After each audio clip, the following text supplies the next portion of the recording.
Лидерот на најголемата опозицијска партија Христијан Мицковски на 2 дена пред изборите дојде на дневен ред на антикорупционерите. Тие денеска експресно го послушаа портпаролот на СДСМ Костадин Костадинов и за неполни 24 часа, откако тој вчера побара, антикорупционерите отворија 2 постапки за председателот на ВМРО ДПМН Христијан Мицковски. Постојат големи индиции за злоупотреба на положби, на функции, класично судир на интереси.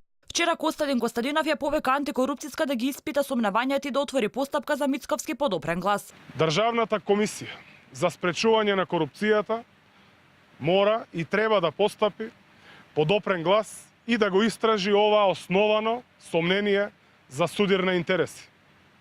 Како и на кој начин?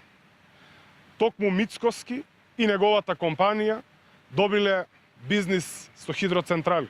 Од опозицијата велат дека ја поздравуваат експедитивноста на комисијата и соопштуваат дека председателот на ВМРО ДПМН Мицковски стои на располагање за сите детали кои се поврзани со истрагата, но како што велат, ја охрабруваат антикорупцијска да го испита и имотот на премиерот Зоран Заев, како од просечно земјоделско семејство стигнал да вреди неколку милиони евра, како Заев го изградил Глобал, зашто беше амнестиран, а Заеви стигнале до возен парк Бентли и Мајбах, посочуваат од партијата. Ја поздравуваме експедитивноста на Државната комисија за спречување на корупцијата и повторно ја нагласуваме отвореноста да се испитаат сите аспекти за кои што постои интерес.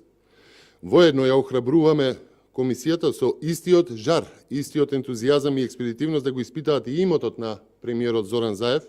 Како во духот на предизборната кампања од Државната комисија за спречување корупција, денеска потсетија и на неколку застарени случаи со вработување на роднини на функционери во време на претходната власт. Иако антикорупцијска, како што каже и самата, не биле надлежни за тие случаи. Од комисијата ги отфрлија и сите приговори поднесени од опозицијата, каде тие тврдат дека имало прекршување на изборниот законник.